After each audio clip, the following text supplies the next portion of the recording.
দুই সাপ দেবতার যুদ্ধ, আর মাঝখানে এক গরিব ছেলে। কিন্তু আসল বিপদ তখনও শুরুই হয়নি। এক গরিব ছেলে প্রতিদিন জঙ্গলে কাঠ কুড়োতে যেত। সেদিন হঠাৎ তার চোখে পড়ে মাটির নিচে লুকানো এক প্রাচীন মন্দির। কৌতূহলে সে ভিতরে ঢুকে দেখে, এটা সাধারণ মন্দির নয়, এটা সাপ দেবতাদের আস্তানা।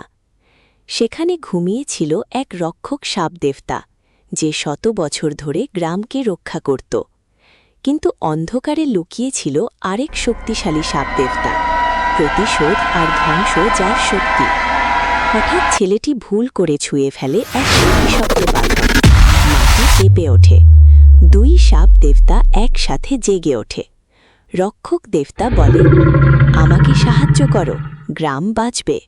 অন্ধকার সাপ দেবতা ফোঁস করে বলে, আমাকে মুক্তি দাও, তোমাকে দেব অসীম শক্তি। ছেলেটি বুঝতে পারে না কাকে বিশ্বাস করবে। তখন তার চোখে পড়ে এক রহস্যময় নাগমণি। সেটি তুলে নিতেই মন্দিরের দরজা বন্ধ হতে শুরু করে, আর মাটির নিচ থেকে শোনা যায় এক ভয়ঙ্কর গর্জন। এক অজানা কণ্ঠ বলে, আসল সাপ দেবতা আমি। ছেলেটি পিছনে তাকিয়ে দেখে তৃতীয় এক ছায়া, যাকে দেখে দুই সাপ দেবতাও ভয়ে কেঁপে ওঠে। তৃতীয় সাপ দেবতা কে জানতে পার্ট 2 দেখুন।